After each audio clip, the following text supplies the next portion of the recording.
της Biennale Σύγχρονης Τέχνης της Θεσσαλονίκης, ένα εξαιρετικά σημαντικό, οριακό, πειραματικό καλλιτέχνη και την έκθεσή του μπορείτε να δείτε στο Πειραματικό Κέντρο Τεχνών στο Λιμάνι.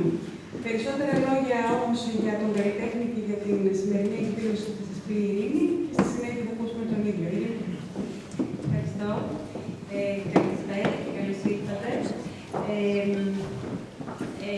Όπως είπε και σειραγώ, η έκτακτη Biennale και το Festival Performance ξεκινάνε. Βασικά η Biennale έχει ξεκινήσει από το Σάββατο. Σήμερα ξεκινάει και το Festival Performance με τιμόμενο πρόσωπο τον Stelarc. Το συγκεκριμένο αφιέρωμα περιλαμβάνει μια έκθεση που όντως παρουσιάζεται στο Πειραματικό Κέντρο Τεχνών. Μια έκθεση που διατρέχει και τις 4 δεκαετίες της καλλιτεχνικής δραστηριότητας του καλλιτέχνη, του Stelarc.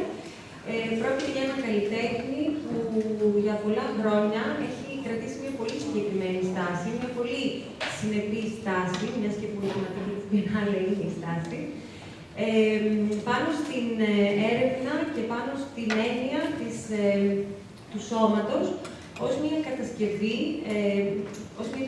προς τροποποίηση, προς επανασχεδιασμό και ειδικότερα προς αναδιαμόρφωση. Ένας καλλιτέχνης που μέσα από τη δουλειά του μιλά για τις απεριόριστες δυνατότητες του σώματος και πώς αυτό θα πρέπει σε κάποια στιγμή να εξελιχθεί, να μπει σε μια διαδικασία μιας νέας πραγματικότητας, αυτής της μετανθρώπινης κατάστασης. Καθώς η τεχνολογία έχει διαμορφώσει ουσιαστικά την ανθρώπινη οντότητα και κατά κάποιο τρόπο μας δείχνει τον δρόμο προς μια τέτοια εξελικτική φάση του ανθρώπινου είδους, ο Stelarc μιλάει για αυτά τα πράγματα. Πέρα από την ομιλία και την έκθεση, το φεστιβάλ πραγματοποιείται τις επόμενες μέρες. Σε αυτό συμμετέχουν διάφοροι καλλιτέχνες από διαφορετικά στοιχεία του κόσμου. Η Νατάσια του Κρατικού είναι αύριο, ο Μάρσελ Σπάρτιν και ο Φεράζων είναι οι δύο εδώ κάπου. Το πρόγραμμα θα το βρείτε στην είσοδο του Μουσείου, αλλά και σε διάφορα σημεία της Biennale. Να μην ξεχάσω, η συγκεκριμένη ομιλία γίνεται σε συνεργασία με τα Δημήτρια. Ευχαριστούμε πάρα πολύ. Δεν θα πω παραπάνω. Νομίζω ότι όλοι έχουν έρθει εδώ και τον Stelarc.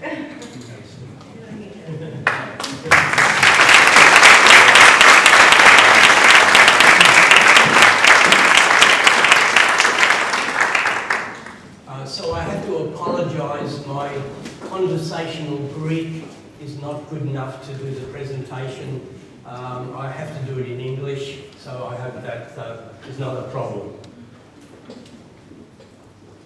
So in this increasing video and virtual world, the body is trying to assert its materiality. The body here is not a site for the psyche, nor for social inscription. The body is a site that needs to be sculpted. So the body here, and in these projects and performances, the body is not an object of desire, but rather an object that should be redesigned.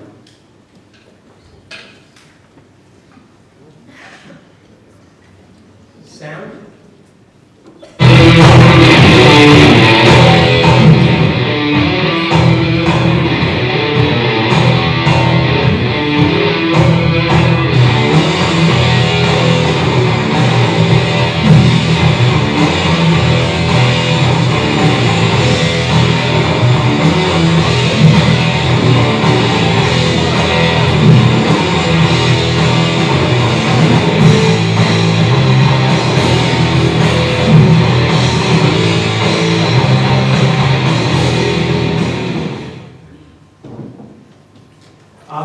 Between 1973 and 1975, I made 3 films of the inside of my body. Not for any medical reasons, just simply as an artistic gesture, and in probing the internal spaces of the body, you realise that the body is not only a structure but also a circulatory system. An architecture, a biological architecture that has evolved over a long period of time. So we have to remember that the body is a soft and unstable construct. The body is something that is constantly being redefined, reconfigured by social, cultural and technological happenings. But the body now is traumatized and ontologically troubled. And the only way that we can overcome this is performing in a posture of indifference. And by indifference, I mean performing without expectation.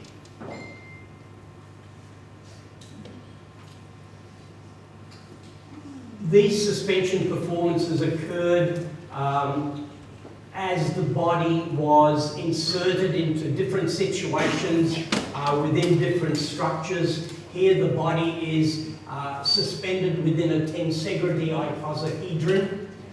Everything is held together by the tension of the cables. You cut one cable, the whole structure collapses. The body here was hoisted up, lowered down a lift well. And here the body is counterbalanced by a ring of rocks, one rock for each insertion point. In fact, the body was gently swaying from side to side, setting up random oscillations in the rocks. This performance ended when the telephone rang in the gallery.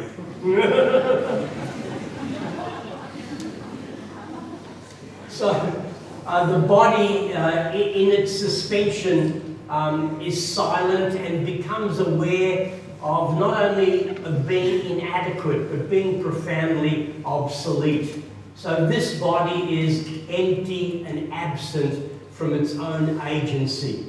The body constantly remains uncertain, ambivalent and anxious.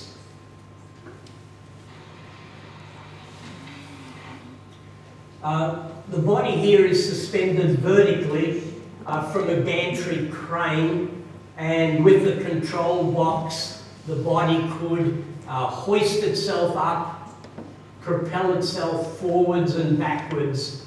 The body could choreograph its movements in the space. Everyone thought it was just going to be an up and down performance, but in fact the body propels itself forward. It was in an abandoned warehouse. There was a crying child and a barking dog in the performance, which added a certain ambience. And when I stopped suddenly, or started suddenly, the body also began swinging. And this was a kind of an unexpected part of the choreography. This performance began when the body lifted off the ground, and the performance ended when the body touches down.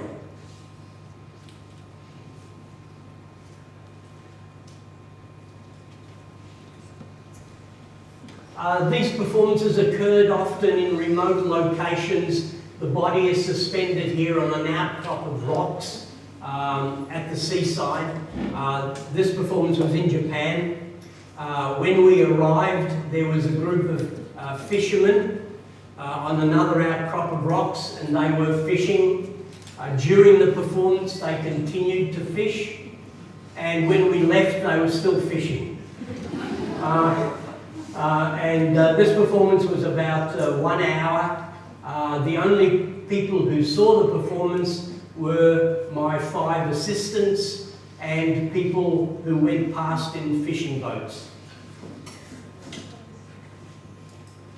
So the suspensions here are expressions in bodily sensation, expressed in bodily action. they are not meant to generate any meaning, and they're not meant to generate any particular interpretation. They're physical actions of sensation. This performance was in New York over East 11th Street. The performance was prepared in a 4th floor room, and when everything was ready, the body rolls out of the window and finishes halfway across the street. I had a good view of the police cars that arrived within about 5 minutes. And in this performance, I was arrested by the police, not for performing in public nudity, not performing some sadomasochistic action, but rather because I was a danger to the public. In other words, had I fallen, I might have caused some injury to someone below. The city suspension, whereas in New York it was 4 stories high, the city suspension in Copenhagen was 60 meters high. The body was hoisted off the ground, rotated around, and then lowered for a performance of about 30 minutes. After 30 meters high, all you could hear was the whooshing of the wind, the whirring of the crane motors, and the creaking of the skin.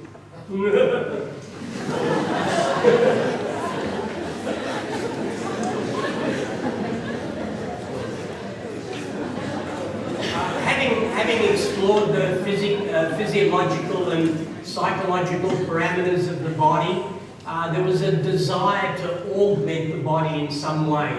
And the third hand was the first prosthetic attachment to the body.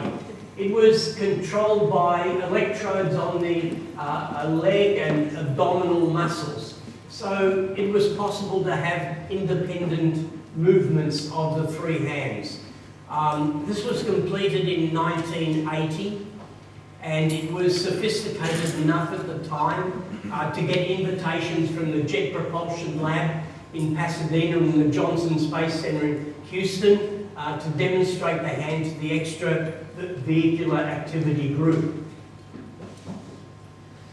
Initially, it was really a visual attachment to the body. You know, how would the body perform with an extra hand? And I did a series of performances playing with this idea of a visual attachment. In fact, I had planned to make a 4th hand, but I ran out of money, so it was only ever 1 extra hand. But I did try to do some more useful things. So here I'm writing 1 word, each hand writing a separate letter at the same time. I had to keep my 2 eyes on what my 3 hands were doing. And because this performance was done on a sheet of glass between the artist and the audience, I had to learn to write it back to front. And because of the spacing of the 3 hands, I had to remember which sequence, because I had to remember writing every 3rd letter at the time. A performance with a 3rd hand, but with optic fibre cable directing laser beams to the eyes. By controlling the muscles of the eyes, you could scribble images with your eyes. The eyes become active transmitters of an image, not passive receptors of light. And in this performance, my brain waves, heartbeat, blood flow and muscle signals were amplified.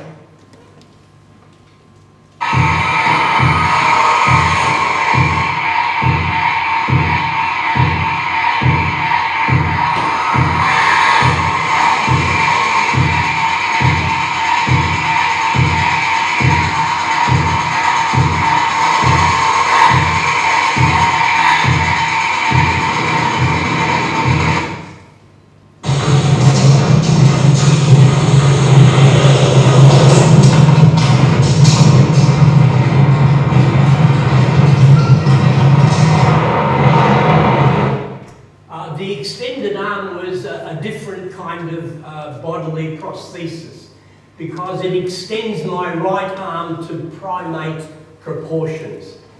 But whilst my right arm was extended, my left arm was performing involuntarily using a muscle stimulation system, computer controlled.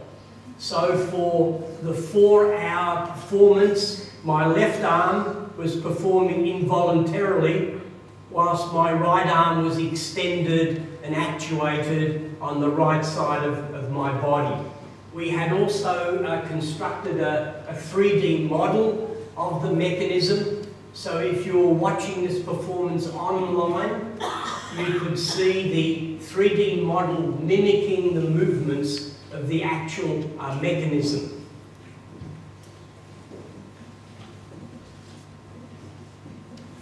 This was the muscle stimulation control box. The blue switches indicate which muscles can be contracted through the muscle stimulation system. And it didn't take much imagination that if you could program the body to perform involuntarily in a local space, you could also do it remotely. And we constructed a 3D model of a body by pressing the muscles on the computer model. It was a touchscreen interface.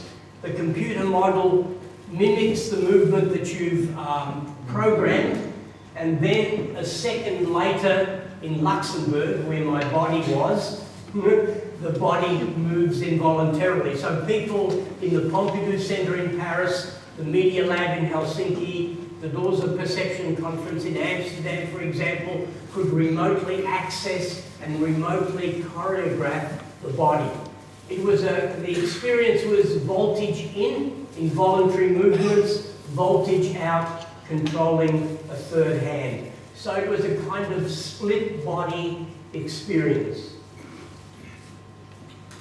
Ping body was not about people in other places controlling the body, but rather internet activity animating the body. So we pinged 40 global sites during the performance. The reverberating pings were measured in milliseconds by the host computer, and then this was mapped to my body. So my body was moving depending on the internet activity. So if you pinged China, this was in 1996, there was not so much internet activity in China, so the body moved only in small movements. But if we pinged the United States, there was much more internet activity, the body moves more animated. Parasite, we customized a search engine, and this search engine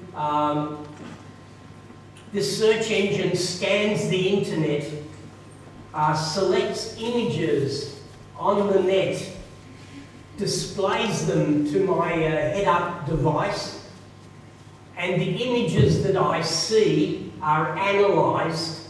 The complexity of that image is mapped to the body, so the body moves by the images that it sees. And in addition, the body has tilt sensors on its limbs. So as the body moves, it also becomes the video switcher and video mixer. So this is a kind of sample of the switching and mixing that resulted from the body's involuntary movements. The search engine finds anatomical images on the net, displays them to me, analyzes them, and animates my body. There is sound.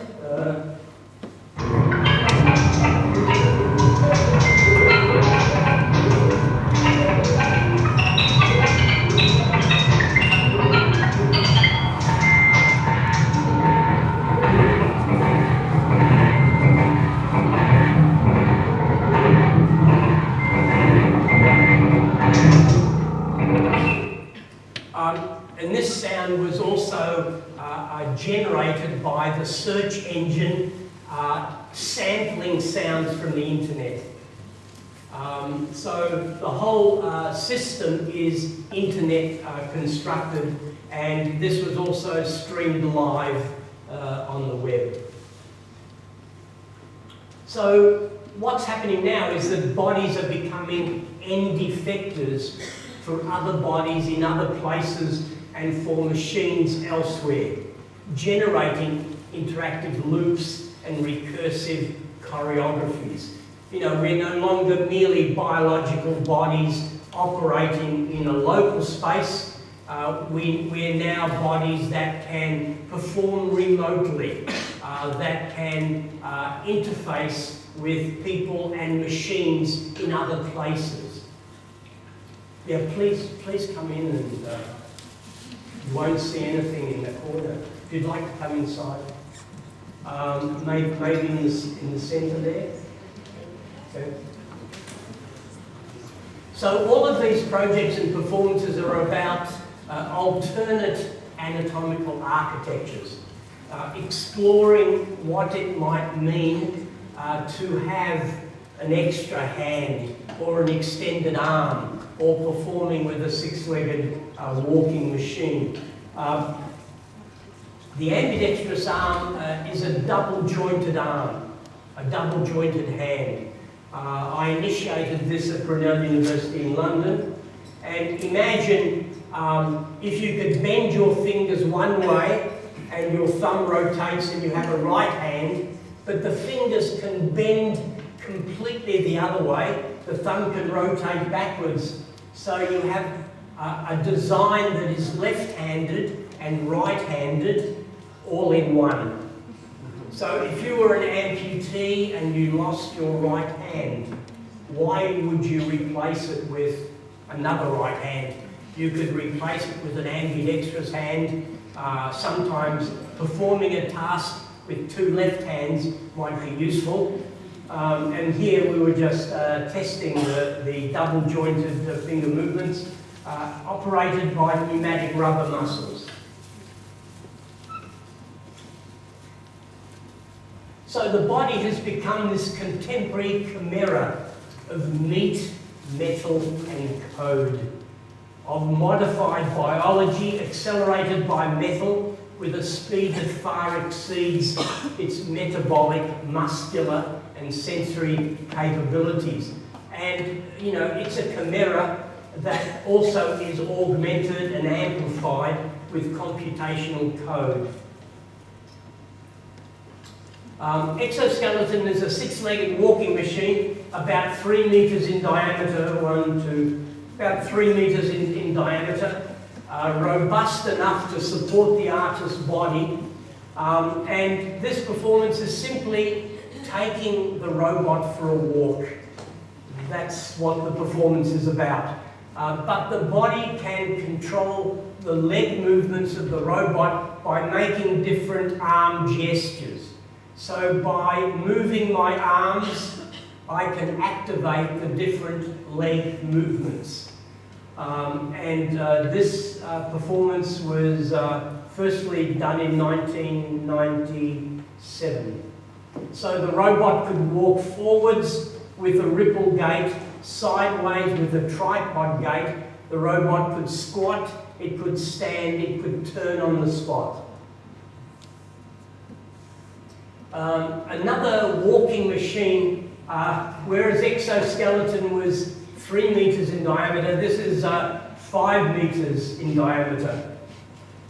So it was a very, very large walking machine, and the idea here is that you translated human bipedal gait with a six-legged insect-like locomotion, and the way that it was controlled is lifting one leg up, lifted 3 robot legs up, and they swung forwards. So by stepping up and down, you could move the 3 legs and advance the robot.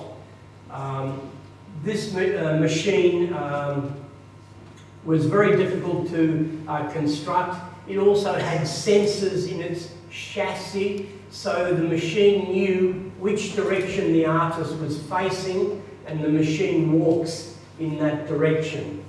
This is only a smaller 2-meter diameter robot, but it's autonomous and interactive.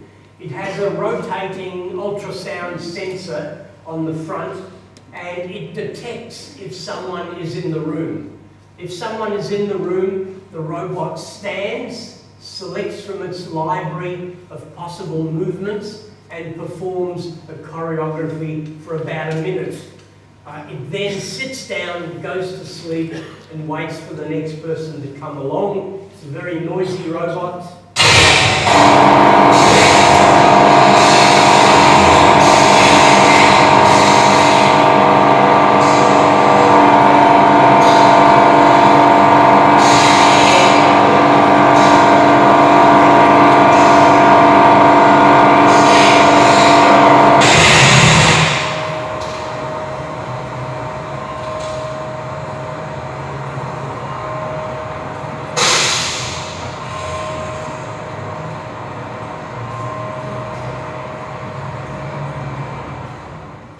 So the idea in this robot was to make it an actual virtual system where the mechanical movements of the legs would modulate the facial expression of the head.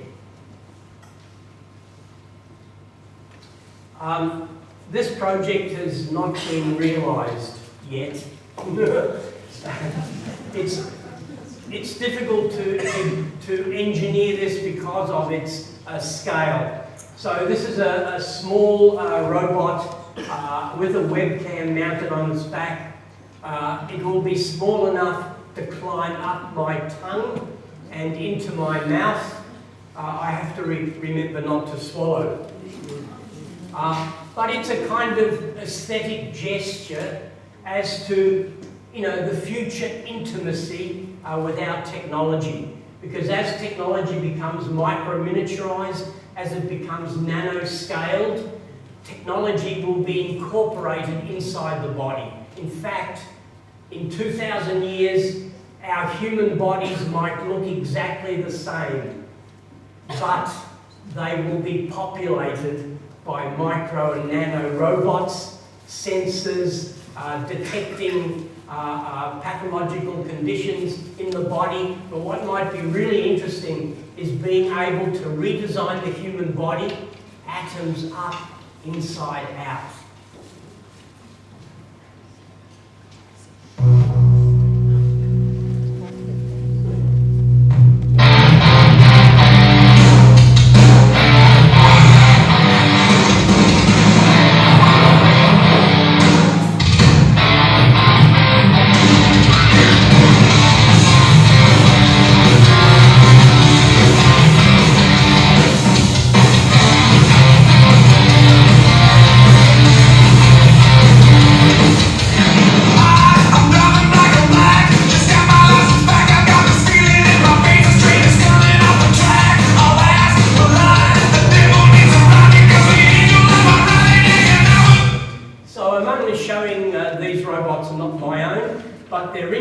Because of this hybridized wheels and legs, which they call WEGs. So the architecture of the legs allow the robot to move very fast on a flat surface, but also it enables it to clamber over obstacles, and also because of the springy nature of the legs, the robot can perform rather athletically.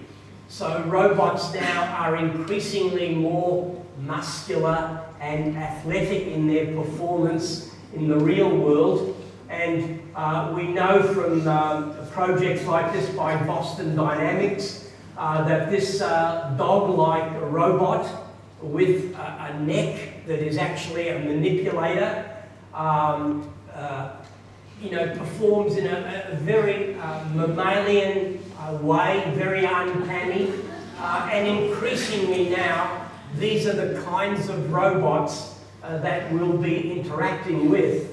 The more humanoid robots, a 75-kilogram robot called Atlas, and this robot can jump over obstacles and also perform somersaults backwards. So the problem now is not only to develop machine musculature, but also to develop machine cognition augmented with artificial intelligence. And with humanoid robots, this is the robotic head of David Hansen, a roboticist originally from the US, but with 32 micromotors embedded in the flexible skin, the robot is able to generate very lifelike, very seductive human expressions. Why do you want to have human robots? Why not insect and animal robots? Well, of course, we're hardwired to interact with people through their facial expressions, through their speech. And so humanoid robots will become increasingly prevalent. And the two very interesting quotations that I like to refer to is Nietzsche, who says there's no being without doing. In other words, we attribute agency in retrospect. So it's the action that's important. The intention is something that we project onto our machines. And Wittgenstein, who asserts that thinking doesn't have to be located inside your head. Thinking occurs with the lips that you speak, with the hands that you write, or the fingers that you type with. So it's a kind of a Western a convenient assumption that thinking and intelligence is somehow inside your head. It's really something that's expressed interactively. What's important is not what's in my head or your head. What's important is what happens between us in the medium of language within which we communicate, in the medium of and the institutions and culture that we've been conditioned with.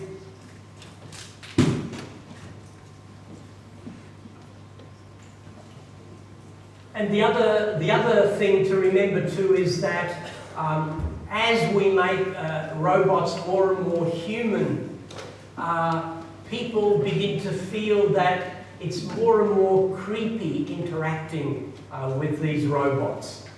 Now, is this a kind of philosophical barrier to engineering human robots, or is it just simply a technological state-of-the-art problem? I suspect it's the latter, because it's not only about creepy robots. We know there are creepy people in the world as well. You know, if I'm socially inept, if I have a stammer, if I'm a psychopath, if I'm a schizophrenic, I'm pretty creepy as well. So I think the problem is more state-of-the-art. But now we're in this age of circulating flesh, where we can take organs from one body and insert them into another body, where we can take the hands from a dead body and stitch them to the limbs of an amputee. I met the first double hand transplant in a medical conference in Paris, and only after 6 months his cadaver hands could be animated. He had a rudimentary sense of pressure, temperature and texture. So the body that you're born with probably will not be the body that you die with. Also, it's a time of fractal flesh, where bodies and bits of bodies, spatially separated but electronically connected, can generate recursive, interactive choreographies. And phantom flesh. We're increasingly performing with our online avatars, with our online phantoms. And in fact, increasingly now the body experiences itself as its phantom, not as in phantasmagoria, but rather as phantom limb. To others online, the body appears flickering on and off as digital noise, as a glitch in biological time. We can instantly create a skin by scanning anyone's face, and we can animate the skin. In fact, at an audio-visual level, you will not be able to discern whether it's a real person at the other end or an animated skin of that person. And skins now become screens. Skins have this optical and haptic thickness, and it's this thickening that collapses the psychological space between bodies. Skins as screens exhibit seductive vocabularies of aliveness.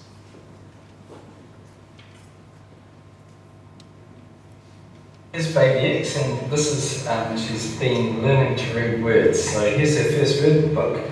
So let's see what she can see. It's into the page. And here we go, let's see what what's this, baby? What's this? What's this? What's this? Good girl. Now see if she knows what the word is. Okay, baby, look over here. Okay, what's this? What's this? Good girl. Let's try on something else. Okay? Okay, what's this? Baby, over here, what's this?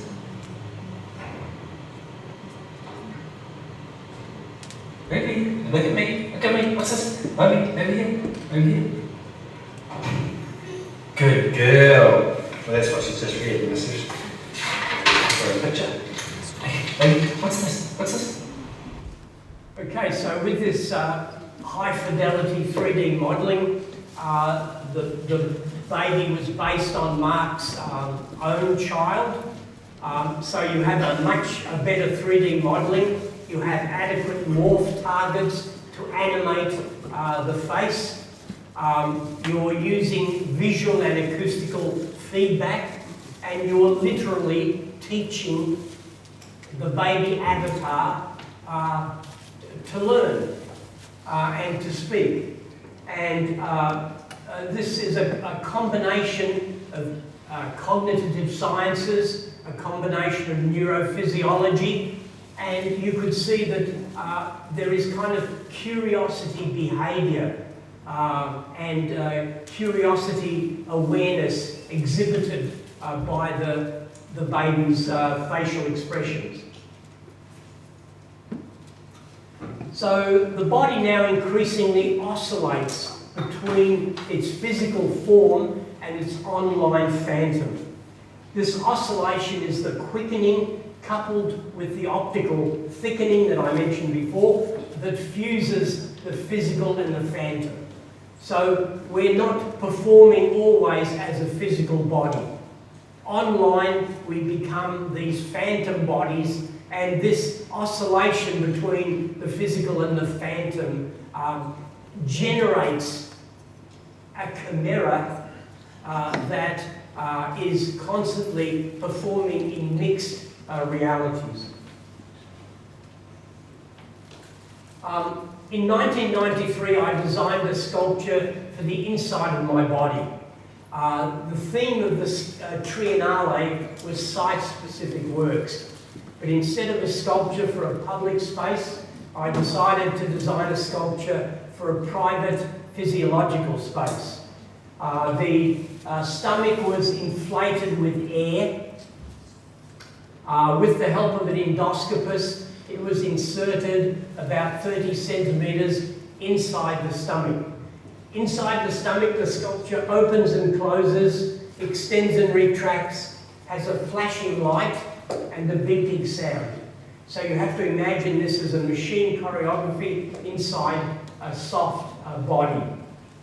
So here, the body is not a site for the psyche, it's just simply a site for a sculpture. Blender was a performance done with another artist, Nina Sellers, where we both underwent surgical procedures to extract 4.6 litres of our biomaterial. This biomaterial was inserted into an installation titled Blender. This was a kind of inverse of the stomach sculpture. Instead of a machine choreography inside a soft body, here a machine installation becomes the host for a liquid body composed of biomaterial from two artists' bodies. There were sensors on the chassis of the machine, so as you approached Blender, it triggered the blades to mix the biomaterial from the two artists. Approximately 1 year to ensure that he met the true criteria to be the right patient for this transplant. And sure enough, he did meet this criteria. At that time, we described a procedure which would essentially restore everything which was not functioning and appearing normal on his face, which included portions of the scalp, through the forehead, the upper lower eyelids, the nose, upper lower lips, soft tissues of the chin, down to the level of the neck, and the underlying structures, which included the upper jaw, bones around the eye sockets, the upper teeth, the lower teeth, as well as the anterior portions of the tongue. Dr. Rodriguez, he suffered a gunshot accident back in 1997. Amazingly, his sight wasn't affected. He still had his vision, but as you say, he can now smell something he probably hasn't been able to do, for 15 years. He's now talking. Tell us about the moment that he was able to do these things. So the face from the dead body, from the donor body, stitched to the skull of the recipient, becomes a kind of third face, resembling neither. In the partial head project, we scanned my head, we scanned a hominid skull. I did a digital transplant of my head over the hominid skull, which produced this composite image. Data used produced a 3D print, and we grew a layer of living skin over this hominid human skull. This project only lasted for several days before it got contaminated, and we had to fix it in formaldehyde for the rest of the exhibition. But the idea was to have a kind of a living artwork, a living portrait of the artist using living cells. The ear project initially was imaged as an ear on the side of my head. This was not a very good place to have an extra ear. When I consulted surgeons, they reminded me that a lot of the nerve endings of the face come out in this area. So no surgeon would help me construct an ear on the side of my head. I might end up with a paralysed face. But in 2006, after 10 years of trying to find 3 surgeons to assist and getting enough funding, this was done in Los Angeles in the United States, we constructed the ear on my arm, inserted the scaffold into the skin. The scaffold is a porous biomaterial, and once it's inserted under the skin, once the skin is suctioned over the scaffold over a period of 6 months, you have tissue ingrowth and vascularization occurring. In other words, the ear has its own blood supply now. It's a living part of your body. I'll show the ear when we switch off on the lights at the end.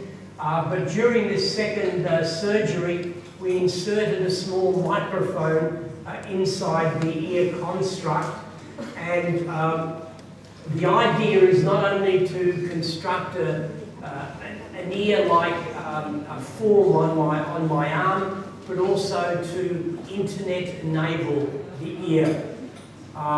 So this ear would become an online remote listening device for people in other places. Even though my arm is wrapped in bandage, even though it has a partial plaster cast, even though the surgeon has a face mask, the surgeon speaks to the ear picks up his voice and wirelessly transmits it.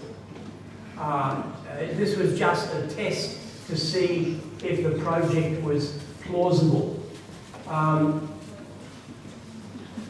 I once showed the ear to my 2-year-old niece, and when she looked at my arm, I could see that she recognized it was an ear, because what she wanted to do was to grab my head, turn it, and check that this ear had not slipped off.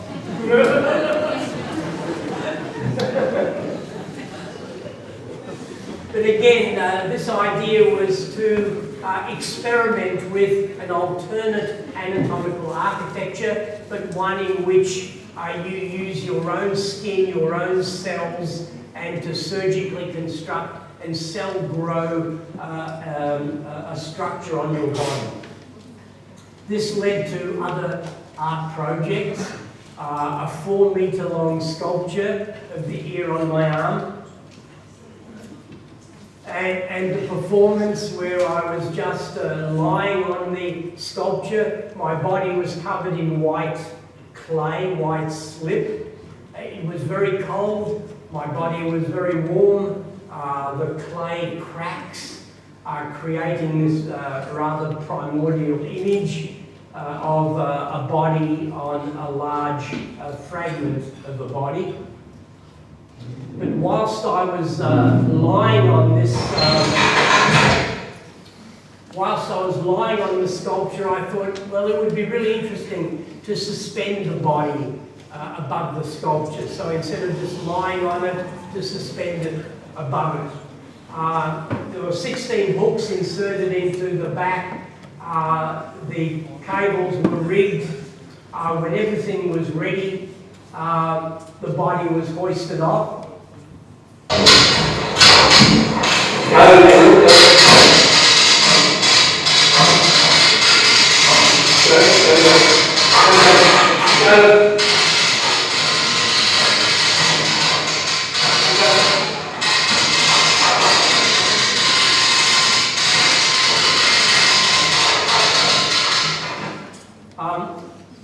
When the cable takes the full weight of the body, because the cable is braided, the cable untwists. And as the cable untwists, the body begins to spin. So the spinning is happening because of the cable untwisting. And I thought this performance would last for about 5 minutes, and unfortunately it lasted for 15 minutes. So this performance began when the body was hoisted off the sculpture, and the performance ended when the body was lowered down.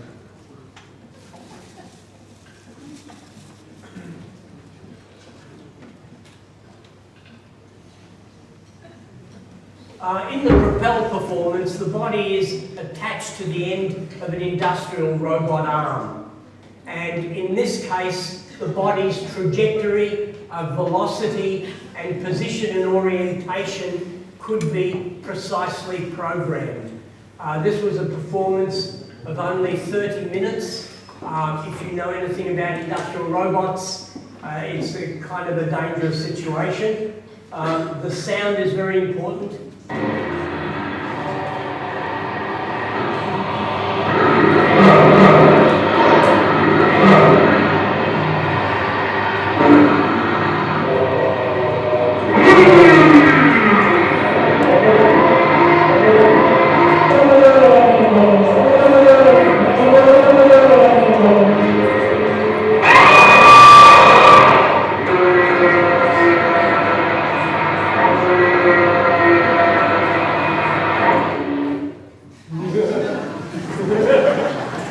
So after the body went through the performance, the body was replaced by a larger sculpture of the artist's ear, and the same performance occurred, exactly the same performance occurred, but this time with the ear. What's interesting though is that the robot that choreographed the ear is the same robot that carved the ear.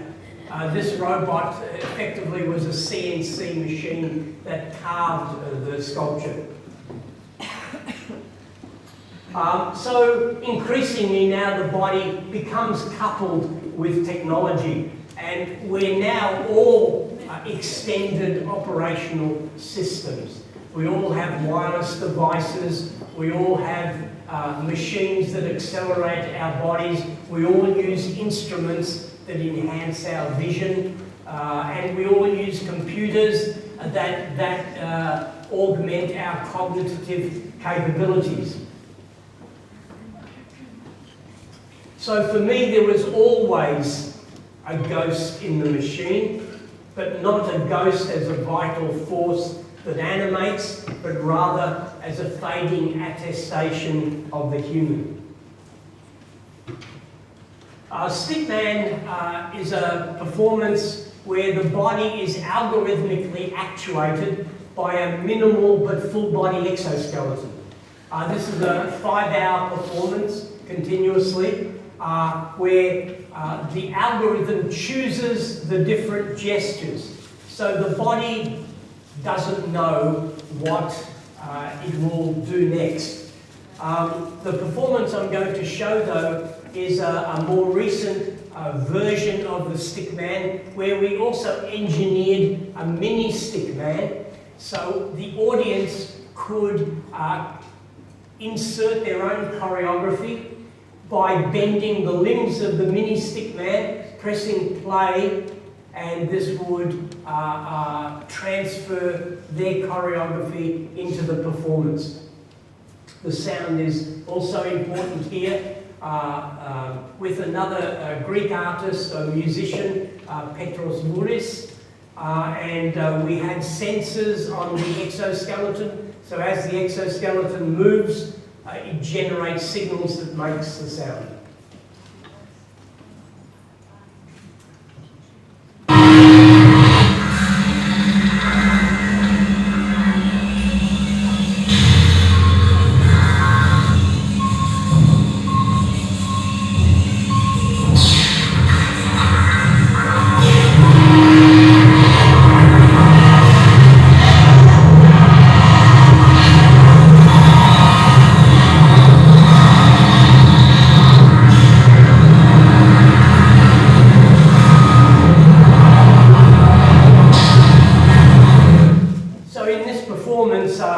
One leg is free because I need one leg to balance on. And so, although the performance was largely algorithmically actuated or actuated by the audience, my right leg is free to pivot, to turn my body, which means that I can control the shadow and modulate the video feedback.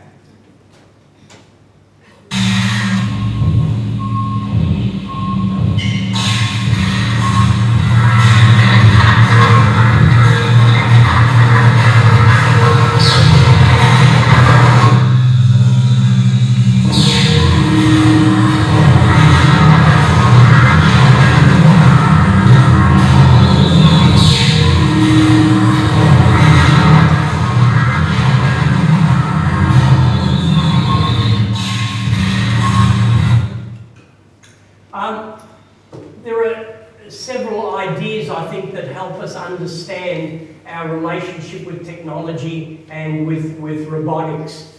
Bruno Latour's actor network theory is an interesting one, where all the actors, whether human actors or non-human actors, are treated equally. So they're all components in an interactive system. And the qualities of any of the actors are generated by the relationship in the network. So it's the relationship in the network which generates your capabilities. An object-oriented ontology, which is also a kind of flattened ontology, which does not assert the primacy of the human body and places more emphasis on the object. Now, when we talk about objects, we sometimes talk about them in sort of negative ways. But Graham Harman has a good sort of way of describing what an object is, or should I say isn't. He says that an object cannot be reduced to its component parts, nor can an object be evaluated by its relations or effects. So it's different from actor network theory, but it gives a new sort of sensibility to what an object is and how an object interacts in the world. And also, of course, the Internet of Things.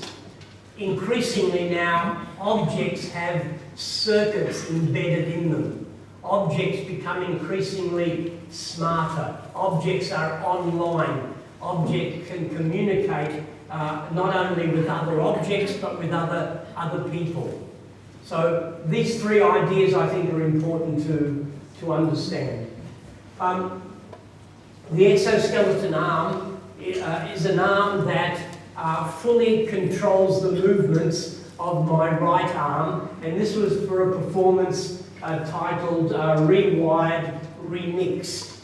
And the original performance, I was in the Perth Institute of Contemporary Art, but for 5 days, 6 hours every day, I could only see with the eyes of someone in London. I could only hear with the ears of someone in New York, but anyone, anywhere, could access my right arm and remote control it. So in other words, it was a way of distributing your body, sharing your vision and your hearing, and also your agency. The performance that I'm going to show, though, was only 4 days, 5 hours every day, and this was a performance done within Europe, so we could do the streaming online.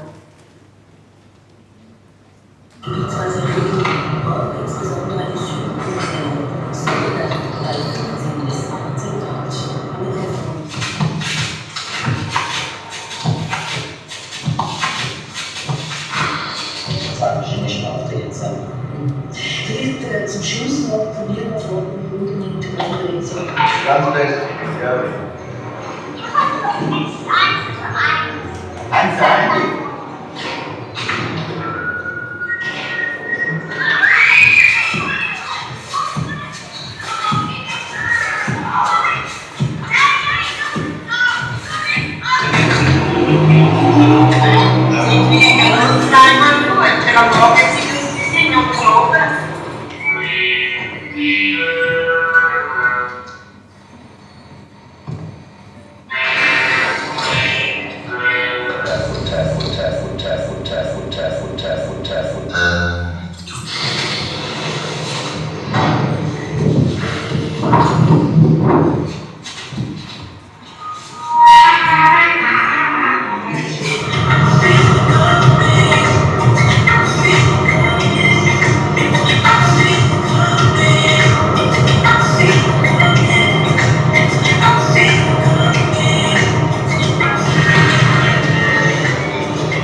I didn't know what to expect. I didn't know what I was hearing, what I was seeing, and I didn't know when I was going to be moving. So the body is constantly anxious, ambivalent, uncertain, and always off balance. So in this age of mixed reality, the body performs always beyond the boundaries of its skin and beyond the local space that it inhabits. It's extruded into non-places and task envelopes of virtuality. Extruding its sense of self, the body experiences itself as empty, but it's not an emptiness from any lack. It's an emptiness rather through excess. We know that we can plastinate dead bodies and we can indefinitely preserve them. Now dead bodies need not disintegrate and near dead bodies need not die. We can exhibit them anatomically in ways that we couldn't before. So what's happening here? The dead, the near dead, the brain dead, the partially living, the cryogenically preserved and synthetic life all now share a material and proximal existence. With other living bodies, microbial life, operational machines and executable and viral code. This has not really happened before. Also now we know that we can 3D print with living cells. And already there's been a 3D printed ear. And they're doing some human experiments on attaching this 3D printed ear. But if we do 3D print body parts, if we do stem cell grow organs, we're going to have a situation where there will be an excess of organs awaiting bodies, of organs without bodies. In 2011, the first twin turbine heart was inserted into the chest of a terminally ill patient, but he lived long enough to test for this new heart to be tested. What's interesting about this heart is that it's smaller than previous artificial hearts. It's more robust, more reliable. It will probably outlive you. And the other interesting thing about this is that it can circulate the blood through your body without pulsing. So in the near future, you might rest your head on your loved one's chest. They're warm to the touch. They're breathing, they're sighing, they're speaking. They're certainly alive. They have no heartbeat. Erasing several thousand years of this romantic metaphor of a heart, but also sort of radically interrogating what it means to be human. If humans no longer are humans without heartbeats, if we can, and there's already brain pacemakers inserted to control Parkinson's disease, for example.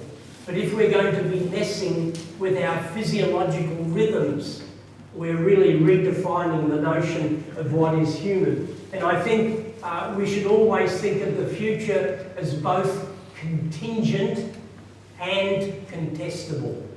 Nothing happens through necessity. Thank you.